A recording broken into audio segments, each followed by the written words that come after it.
Assalamualaikum Sanambo. Jumpa lagi di video Ambo yang terbaru. Sekarang Ambo sedang berada di Jorong Batanggadi, Nagari Batipuh Barua. Hari ini Ambo akan mengajak Insana untuk melihat suasana bermain alang-alang di Batanggadi ini. Tapi di sini bukan sekedar bermain alang-alang biasa saja Insana ya, tapi disebut alang-alang baradai.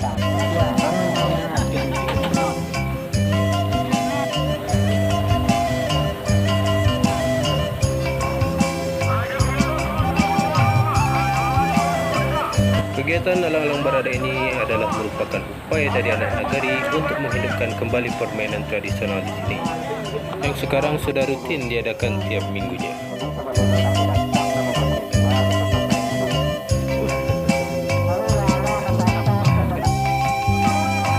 Adapun alang-alang yang diperkenankan untuk peserta di sini yaitu ukurannya minimal 140 cm, jaleh warnanya, tapi tidak boleh bergambar.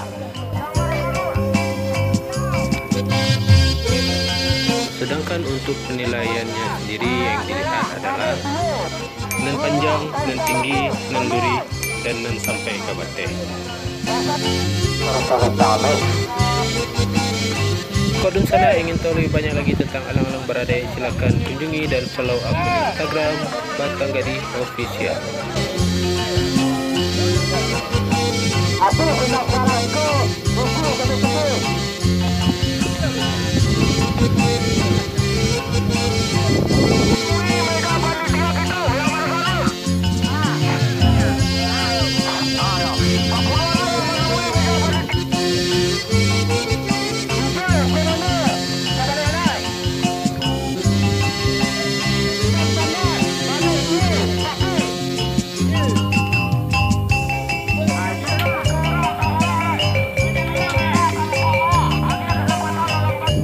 Sepuluh keturun tinggal di sana. Tuh 10 keturun tinggal. Hati-hati lah berdua 10 ini itu. 10 keturun tinggal. Tuh. Sabuang manampuang turun menurut imam main-main gitu di sana. Nama tahu domba, nama sabuang. Tahu dipandang nama sabuang. Sabuang manampuang gitu di sana. Turun menurut imam main-main. Salapan keturun tinggal di sana. Salapan keturun tinggal. Bapak pandai kalau dia selesan mini itu. Kacang mana meminta 8 wakatua lo tinggal hari. 8 wakatua lo tinggal. Nggak usah kacang-kacang gitu. Tak puncak gitu. Tak pendek.